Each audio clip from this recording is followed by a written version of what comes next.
নেচারে চারিদিকে তাকালে প্রচুর সবুজ, লাল, হলুদ কালার দেখতে পাওয়া যায়। কিন্তু একটা কালার মিস্টিরিয়াসলি খুব রেয়ার। সেটা হচ্ছে ব্লু। কেন জানো? চলো আজকে ব্লু কালারের এই রেয়ার হওয়ার মিস্ট্রিটা সলভ করি। নেচারে কালার মেনলি দুরকমভাবে তৈরি হয়। এক, পিগমেন্ট দিয়ে, যেমন ক্লোরোফিলের জন্য গাছের পাতা সবুজ হয়, বা বিটা ক্যারোটিনের জন্য গাজর অরেঞ্জ কালারের হয়। আর সেকেন্ড হচ্ছে স্ট্রাকচারাল কালারেশন, মানে কোনো একটা অবজেক্টের মাইক্রোস্কোপিক লেভেলের স্ট্রাকচার এমন হয় যেখানে হোয়াইট কালারের লাইট পড়লে একটা পার্টিকুলার ওয়েভলেন্থের লাইটে স্ক্যাটার করে, আর সেই ওয়েভলেন্থের রেসপেক্টিভ কালারেই আমরা সেই অবজেক্টকে দেখতে পাই। কিন্তু প্রবলেম হলো নেচারে ব্লু কালারের পিগমেন্ট তৈরি করা খুব কঠিন। তাই নেচারে বেশিরভাগ ব্লু কালার আসে স্ট্রাকচারাল কালারেশনের জন্য। এই ব্লু মরফো বাটারফ্লাইয়ের ডানার কালার আসে স্ট্রাকচারাল কালারেশনের জন্য। এই প্রজাপতির ডানা যখন আমরা মাইক্রোস্কোপের তলায় দেখি, তখন দেখতে পাই ডানাগুলি প্রচুর ছোট ছোট আঁশ বা স্কেল দিয়ে তৈরি।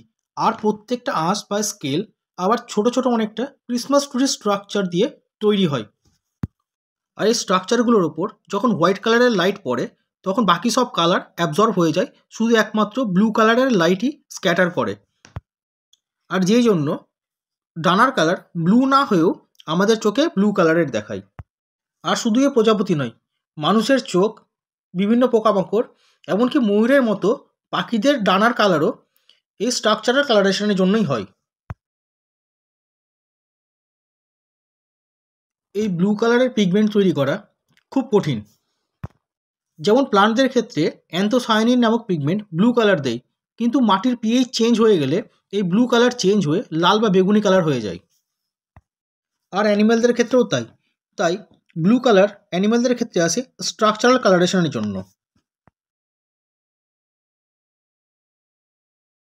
নেচারে বেঁচে থাকার লড়াইয়ে রং খুব গুরুত্বপূর্ণ। যেমন প্রাণীরা রঙকে ব্যবহার করে শিকারির হাত থেকে বাঁচতে বা শিকার ধরতে, অনেকটা ক্যামোফ্লাজের মতো, আর নয়তো তাদের সঙ্গীকে আকর্ষণ করার জন্য। কিন্তু ব্লু, এটা সবার চোখে আলাদা লাগে, যা শিকারীদের সহজে আকর্ষণ করতে পারে। আর নীল রঙের জন্য প্রচুর শক্তি খরচ হয়, বা স্ট্রাকচারে খুব কমপ্লেক্স করতে হয়, যা সবসময় নেচারে সুইটেবল না। তাই প্রকৃতি নীল রঙকে কেবল বিশেষ কিছু ক্ষেত্রে বেছে নিয়েছে।